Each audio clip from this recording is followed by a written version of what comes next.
नमस्कार सांग माने आज बनैबा माछ पिठा। ए माछ पिठाटी बनैबा बहुत सहज।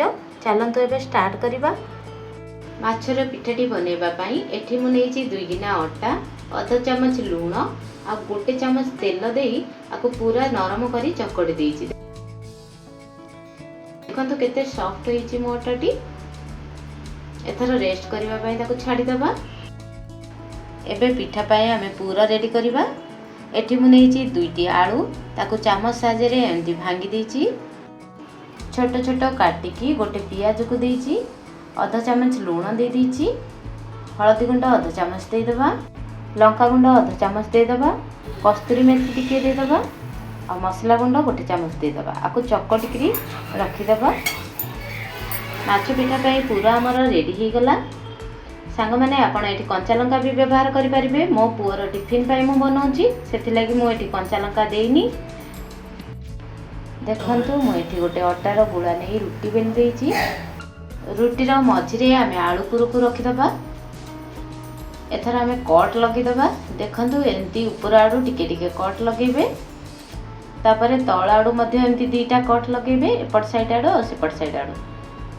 एथर तीनोटी कट दे दबा साइड रे। एपट साइड भी 3टी कट दे देबे। एथर आमे ऊपर पटरू बंद करिबा। देखो तो एमती गोटे साइड रू बंद करले फिर ए साइड रू भी एमती बंद कर देबे। तापरे सब गुडा का एमती बंद कर देबो। देखो दी साइड रू एमती दाबी की लगे देबा।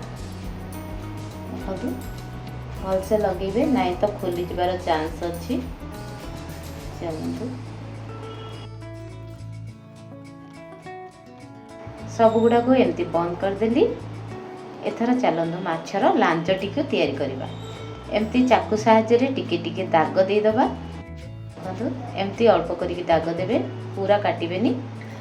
तापरे मझीटा को एमती काटी देबे। मझीटा काटिकी तार तळ पटाडू एमती हाथ रे टिके मडै देले लांचटी हमर हे गला।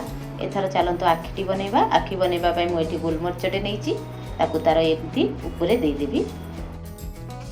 मु एठी 3टी माछ बनेकी रखी देछि। कड़ाई रे तेल दे देली गरम करिया पई। माछटी को तेल रे भाजिया पई दे दबा।